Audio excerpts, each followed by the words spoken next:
പരിശുദ്ധ സ്തുതിയാവിൽ നേക്ക് തന്നെ ആമേൻ. എല്ലാവർക്കും അവിടെ ഇരിക്കാം. ഇപ്പോൾ നമ്മുടെ സഭയുടെ റീച്ച് കോർപ്പിസ്കോപ്പ മുന്നിനായ ഡോക്ടർ ജോൺ സേവറാം കോനാടച്ചൻ നമ്മുടെ ഇന്നത്തെ ശുശ്രൂഷയുടെ പ്രാധാന്യത്തെക്കുറിച്ച് നമ്മോട് ആമുഖവചനങ്ങൾ പറയുന്നതായിരിക്കും. ത്രിയേക ദൈവത്തിൻ്റെ വലിയ തിരുനാമത്തിന് മഹത്വം ഉണ്ടാകട്ടെ. അഭിവന്യ യുഹാനോൻ മോർ ദിയോസ്കോറോസ് മെത്രാപ്പൊലീത്ത തിരുമേനി, ബഹുമാന്യരായ വൈദികരെ, സെമിനാരിയുടെ പ്രിൻസിപ്പൽ, മുൻ പ്രിൻസിപ്പൽ, എല്ലാവരും ഇവിടെ സന്നിഹിതരാണ്. എല്ലാവർക്കും കർത്തൃനാമത്തിൽ എൻ്റെ സ്നേഹവന്ദനം. അഭിവന്യ തിരുമേനി തന്നെ പറയേണ്ടതായ ഈ ഇൻട്രൊഡക്ഷൻ അല്ലെങ്കിൽ ഈ പട്ടത്വദാന ശുശ്രൂഷയുടെ അർത്ഥതലങ്ങൾ പറയുവാനായിട്ട് എന്നെ ചുമതലപ്പെടുത്തിയത് എനിക്ക് നൽകിയ ഒരു വലിയ സ്ഥാനമായിട്ട് ഞാൻ കണക്കാക്കുകയാണ്. ഓസ്ട്രേലിയ ഭദ്രാസനത്തിനു വേണ്ടി ആദ്യമായി ഒരു ശമാശൻ പട്ടക്കാരനായിട്ട് അഭിഷേകം ചെയ്യപ്പെടുകയാണ്. A young priest for a young diocese. പരിശുദ്ധ കാതോലിക്ക ബാവ തിരുമേനിയുടെ ഭരണത്തിന് കീഴിലിരിക്കുന്ന ഭദ്രാസനത്തിൻ്റെ ഇപ്പോഴത്തെ ചുമതല വഹിക്കുന്ന, പരിശുദ്ധ ബാവ തിരുമേനിക്ക് വേണ്ടി ചുമതല വഹിക്കുന്ന അഭിവന്യ ദിയോസ്കോറോസ് തിരുമേനി അദ്ദേഹത്തിന് പട്ടം കൊടുക്കുകയാണ്.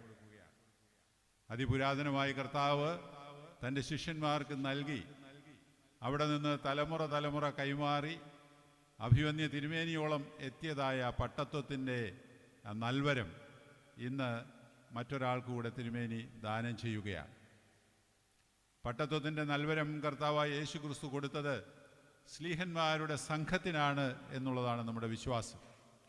സ്ലീഹന്മാരുടെ സംഘത്തിലെ ഓരോരുത്തരും അവർ അടുത്ത തലമുറയ്ക്ക് നൽകിയതായ പട്ടത്വത്തിൽ തമ്മിൽ യാതൊരു ഭേദവുമില്ല. പത്രോസ് നൽകിയതും യോഹന്നാൻ നൽകിയതും എല്ലാം ഭേദം കൂടാതെ ഒരേ നൽവരം തന്നെയാണ് എന്നുള്ളതാണ് നമ്മുടെ വിശ്വാസവും പഠിപ്പിക്കുക. ആ പട്ടത്വത്തിൻ്റെ നൽവരം എന്താണ്, എന്തിനാണ് അതിൻ്റെ ആവശ്യം? നമ്മളോട് പലരും വന്ന് ചോദിച്ചേക്കാം, നിങ്ങൾ രാജകീയ പുരോഹിത വംശമാകുന്നു എന്ന് വേദപുസ്തകം പഠിപ്പിക്കുമ്പോൾ പ്രത്യേകമായി പട്ടം കെട്ടിയ കുറേ പട്ടക്കാരുടെ ആവശ്യം എന്താണ് എന്ന് ചോദിക്കുന്നവരുടെ മുമ്പിൽ നമ്മൾ പലപ്പോഴും സ്തബ്ധരായി നിന്നു പോയേക്കാം. എന്നാൽ കർത്താവായ യേശു ക്രിസ്തുവിൻ്റെ കാലം മുതൽ തന്നെ പഠിക്കുന്ന ഒരു വലിയ സംഘവും പഠിപ്പിക്കുന്നതായ ഒരു ചെറിയ സംഘവും ഉണ്ടായിരുന്നു. ശ്ലീഹന്മാർ, അതിനുശേഷം 72 അറിയിപ്പുകാർ, മറ്റ് നേതാക്കൾ എല്ലാം സഭയിലുണ്ടായിരുന്നു. അവർ ഈ ജനത്തെ നയിക്കുകയും പഠിപ്പിക്കുകയും യഥാർത്ഥമായിട്ടുള്ള മാർഗത്തിൽ കൊണ്ടുപോകുവാനായിട്ട് ഉപദേശങ്ങൾ നൽകുകയുമാണ്. കർത്താവിൻ്റെ സ്വർഗാരോഹണത്തിന് ശേഷം അവർക്ക് നൽകിയതായ ദൗത്യം ഈ ജനത്തെ മുഴുവനും ദൈവത്തെങ്കിലേക്ക് നയിക്കുവാൻ തക്കവണ്ണം അവർ പ്രാപ്തരാകണം, അവരതിനുവേണ്ടി പരിശ്രമിക്കണം എന്നുള്ളതാണ്. സാധാരണ വേദശാസ്ത്ര ഭാഷയിൽ ലിറ്റർജി, ആഫ്റ്റർ ദ ലിറ്റർജി എന്നൊക്കെ പറയും. വിശുദ്ധ കുർബാനയിൽ നമ്മൾ പ്രാപിക്കുന്നതായ അനുഗ്രഹങ്ങൾ ലോകത്തിന് വിതരണം ചെയ്തിട്ട് എല്ലാവരും ദൈവത്തെങ്കിലേക്ക് വരാനായിട്ടുള്ളതായ ഒരു സാധ്യതയാണ്, അല്ലെങ്കിൽ അതിനുള്ള പരിശ്രമമാണ്. കാലം ചെയ്ത പരിശുദ്ധ പൗലോസ് മാർ ഗ്രിഗോറിയോസ് തിരുമേനി ഞങ്ങളെ പഠിപ്പിച്ചിട്ടുണ്ട്, എല്ലാവർക്കും പരിശുദ്ധാത്മാവിനെ ഒരുപോലെയാണ് ലഭിച്ചിട്ടുള്ളത്. വിശുദ്ധ മാമോദീസായിൽ നമ്മൾ പ്രാപിക്കുന്ന പരിശുദ്ധാത്മാവ് ഒരാൾക്ക് കുറേ കൂടുതലും ഒരാൾക്ക് കുറേ കുറവുമായിട്ടല്ല നൽകിയിട്ടുള്ളത്. നമ്മുടെ ജീവിതം കൊണ്ട് അതിൻ്റെ തിളക്കം ചിലപ്പോൾ അല്പം കുറഞ്ഞു പോയേക്കാം, എന്നാലും എല്ലാവർക്കും പരിശുദ്ധാത്മാവിനെ നൽകിയിരിക്കുന്നു. പിന്നെ എന്തിനാണ് പട്ടത്വം എന്ന് ചോദിച്ചാൽ, എന്നാൽ ചിലർക്ക് ദൈവം തൻ്റെ പരിശുദ്ധാത്മാവിനാൽ ചില പ്രത്യേക നൽവരങ്ങൾ നൽകുന്നു.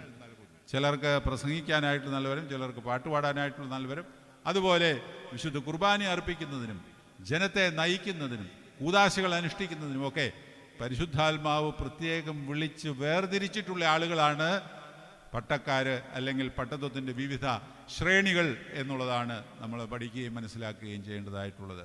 അല്ലാതെ പരിശുദ്ധാത്മാവ് കുറഞ്ഞു പോയിട്ടല്ല. പരിശുദ്ധാത്മാവ് ചില പ്രത്യേക ദാനങ്ങൾ നൽകുന്നു. നമ്മുടെ സഭയുടെ പട്ടത്വ പഠിപ്പിക്കലിൽ സ്യൂഡോ ഡൈനേഷ്യസ്, അതായത് 5-ാം നൂറ്റാണ്ടിൽ ജീവിച്ചിരുന്ന ഡൈനേഷ്യസ് എന്ന് പേരുള്ള, ദിവന്നാസിയോസ് എന്ന് പേരുള്ള ഒരു പിതാവ് എഴുതിയിട്ടുള്ള രചനകൾക്ക് വളരെയധികം പ്രാധാന്യമുണ്ട്.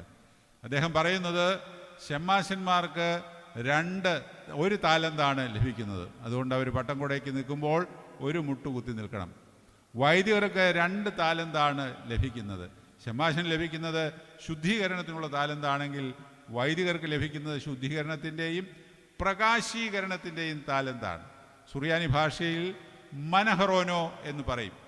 വൈദികൻ അർപ്പിക്കുന്ന വിശുദ്ധ കുർബാനയിൽ കൂടെയും വിശുദ്ധ കൂദാശകളിൽ കൂടെയും ജനത്തെ ഇല്യൂമിനേറ്റ് ചെയ്യുക. മനഹാർ എന്ന് പറഞ്ഞാൽ തെളിയിക്കുക എന്നാണ് അതിൻ്റെ അർത്ഥം. തെളിയിക്കുന്നവരാണ് ശുശ്രൂഷ പട്ടക്കാർ. മേൽപ്പട്ടക്കാർ പൂർണ്ണതയുള്ളവർ മേൽപ്പട്ടക്കാർ മാത്രമാണ്. അത് പട്ടംകുട ശുശ്രൂഷയിൽ വൈദികർ 2 മുട്ടും കുത്തി നിൽക്കുന്നു. മേൽപ്പട്ടക്കാർ 2 മുട്ടും കുത്തി നിൽക്കുകയും അവരുടെ തലയിൽ വിശുദ്ധ ഏവൻഗേലിയോൻ അഹറോനിൻ്റെ തലയിലുണ്ടായിരുന്നതായ കിരീടത്തിന് സമാനമായിട്ട് പിടിക്കുകയും ചെയ്യുന്നു. ഇതൊക്കെ പട്ടം കൊടുക്കുന്ന അവസരത്തിൽ ഉണ്ടാകുന്നതായ പ്രകടനങ്ങളാണ് എന്ന് അദ്ദേഹം പറയുന്നു. അതുപോലെ തന്നെ 9 വൃന്ദം മാലാഖമാരുടെ ആ തിയോളജി പറയുന്നതും അദ്ദേഹം തന്നെയാണ്. സ്വർഗത്തിൽ 9 വൃന്ദം മാലാഖമാരുണ്ട്. അവരെ 3 വൃന്ദങ്ങൾ വീതം 3ആയി തിരിച്ചിരിക്കുന്നു. അങ്ങനെ 9 3 9. അതിന് സമാനമായിട്ട് ഭൂമിയിലും 3 നിരകളുണ്ട് എന്ന് അദ്ദേഹം പറയുന്നു. ആ 3 നിരകൾ ഷമ്മാശൻ, കശീശ, അതിനുശേഷം പിന്നെ അങ്ങോട്ടുള്ളത് സന്യാസിമാരെ കുറിച്ചൊക്കെയാണ് അദ്ദേഹം പറയുന്നതെങ്കിലും പിൽക്കാലത്തെ സുറിയാനി പിതാക്കന്മാർ ആ 9 പട്ടത്ത നിരകളെ ഈ മാലാഖമാരുടെ 9 നിരകളുമായിട്ട് ബന്ധിച്ച് തിയോളജി അല്ലെങ്കിൽ വേദശാസ്ത്രം രചിക്കുകയാണ് ചെയ്തിട്ടുള്ളത്. ഓരോ നിരയ്ക്കും ഇന്നതെന്ന് പറയും. അവസാനം 9ാമത്തേത് പാത്രിയർക്കീസ് അല്ലെങ്കിൽ മെത്രാപ്പൊലീത്ത. ചിലർ പാത്രിയർക്കീസ് എന്ന് പറയും, ചിലർ മെത്രാപ്പൊലീത്ത എന്ന് പറയും. അതിൽ തന്നെ ഏതാണ്ട് ഇതൊക്കെ ഒരേ ലെവലിലുള്ള കാര്യങ്ങളാണ് എന്ന് നമുക്ക് മനസ്സിലാക്കാം. അങ്ങനെ ഈ 9 വൃന്ദം മാലാഖമാർക്ക് സമാനമായി 9 വൃന്ദം മാലാഖമാരുടെ ജോലി എന്താണെന്ന് വെച്ചാൽ ദൈവത്വത്തിനോട് ഏറ്റവും അടുത്ത് നിൽക്കുന്നതായ ശ്രോപ്പേന്മാർ ദൈവിക പ്രകാശവും ശക്തിയും പ്രാപിച്ച് അടുത്ത സംഘത്തിന് കൊടുക്കുന്നു. അങ്ങനെ 9 സംഘങ്ങളും കടന്ന് കൈമാറി ദൈവത്തിൽ നിന്ന് ലഭിക്കുന്നതായ ശക്തിയും പ്രകാശവും ഓജസ്സും മനുഷ്യരിലേക്ക് എത്തുന്നു. ഇതുപോലെ തന്നെയാണ് ഭൂമിയിലെ പട്ടക്കാരും എന്ന് അദ്ദേഹം പറയുന്നു. അതായത് വിശുദ്ധ കുർബാന നടുക്ക് നിൽക്കുന്നു. അവിടെ നിന്ന് ലഭിക്കുന്നതായ സ്വർഗീയ വാഴ്വുകളും അനുഗ്രഹങ്ങളും താഴേക്ക് കൊടുക്കുന്നതിന് ഉള്ളതായ വരം ലഭിച്ചവർ, വിളി ലഭിച്ചവരാണ് പട്ടത്വത്തിൻ്റെ വിവിധ നിരകളിൽ ഉൾപ്പെടുന്നവർ എന്നുള്ളതാണ്. ഇന്ന് ഓസ്ട്രേലിയ ഭദ്രാസനത്തിന് വേണ്ടി വടക്കേടത്ത് രാജുവിൻ്റെയും മിനിയുടെയും മകൻ റിഥിൻ ഗീവർഗീസ് എന്ന് വിളിക്കപ്പെടുന്ന റിഥിൻ ഷമ്മാശൻ പട്ടമേൽക്കുകയാണ്. അദ്ദേഹത്തിന് ഈ പറഞ്ഞ കാര്യങ്ങളെല്ലാം വേണ്ട വിധത്തിൽ നിവർത്തിക്കുവാനും ദൈവജനത്തെ ദൈവത്തിങ്കിലേക്ക് കൊണ്ടുവരുവാനും പ്രകാശത്തിൻ്റെ അടുക്കിലേക്ക് കൊണ്ടുവരുവാനും അതിനുള്ള ഒരു ഇടച്ചങ്ങലയായി അല്ലെങ്കിൽ ഒരു ഇടക്കണ്ണിയായി ഭവിക്കുവാനായിട്ട് ദൈവം എല്ലാ അനുഗ്രഹങ്ങളും നൽകട്ടെ എന്ന് പ്രാർത്ഥിക്കുകയാണ്. ഇന്ന് ഒരു പട്ടക്കാരൻ്റെ ജീവിതം എന്ന് പറയുന്നത് അത്ര ഈസി ആയിട്ടുള്ള കാര്യങ്ങളല്ല. അനേക തരത്തിലുള്ളതായ കുത്തും കോളും മുള്ളും പറക്കാരെയും എല്ലാം സഹിച്ചുകൊണ്ട് വേണം നമ്മൾ മുമ്പോട്ട് പോകുവാനായിട്ട്. പ്രത്യേകിച്ച് ഇന്ന് സോഷ്യൽ മീഡിയയുടെ അതിപ്രസരമുള്ള ഒരു കാലത്ത് ഇന്നവർക്ക് ഇന്നയാളെക്കുറിച്ച് ഇന്നതേ പറയാവൂ എന്നൊന്നുമില്ല. അവരവർക്ക് തോന്നുന്നതെല്ലാം പറഞ്ഞുകൊണ്ടിരിക്കുകയാണ്. ഹെൽത്തി ക്രിറ്റിസിസം ഈസ് ഗുഡ്, അതിന് സംശയമൊന്നുമില്ല. നല്ലവണ്ണം ആവശ്യമുള്ള കാര്യങ്ങൾ ക്രിട്ടിസൈസ് ചെയ്യുന്നത് നല്ലതാണ്. പക്ഷേ ഇന്ന് ഞാൻ ആദ്യം സൂചിപ്പിച്ചതുപോലെ ആരെക്കുറിച്ച് എന്താണ് പറയുന്നത് എന്നറിയാൻ പാടില്ലാതെ അനാവശ്യമായി സംസാരിച്ചുകൊണ്ട് ഇരിക്കുകയാണ്. എല്ലാവർക്കും ഇന്ന് ഫാൻസ് അസോസിയേഷനുണ്ട്. ആ ഫാൻസ് അസോസിയേഷൻകാർ അവരാരെ സപ്പോർട്ട് ചെയ്യുന്നോ അദ്ദേഹത്തിൻ്റെ വലിയ മഹത്വങ്ങൾ പാടാനായിട്ട് ആഗ്രഹിക്കുന്നു. കുഴപ്പമില്ല, മഹത്വം പാടിക്കൊള്ളട്ടെ. പക്ഷേ അദ്ദേഹത്തിൻ്റെ മഹത്വം എടുത്തു കാണിക്കാൻ ബാക്കിയുള്ളവരെ കുറ്റപ്പെടുത്തുകയും ഏതൊക്കെ തരത്തിലാണ് കുറ്റപ്പെടുത്തുന്നതെന്ന് നമുക്ക് നിശ്ചയിക്കാൻ പാടില്ലാത്ത വിധം കുറ്റപ്പെടുത്തുകയും ചെയ്യുന്നതാണ് ഏറ്റവും ദയനീയമായിട്ടുള്ളതായ കാര്യങ്ങൾ. ചില കുറ്റപ്പെടുത്തലുകൾ കറങ്ങിത്തിരിഞ്ഞ് ഇൻഡയറക്റ്റായിട്ട് ഈ പറയുന്നവനെ തന്നെയാണ് വന്ന് കൊള്ളുന്നത് എന്നുപോലും പലപ്പോഴും നമ്മൾ ചിന്തിക്കുന്നില്ല.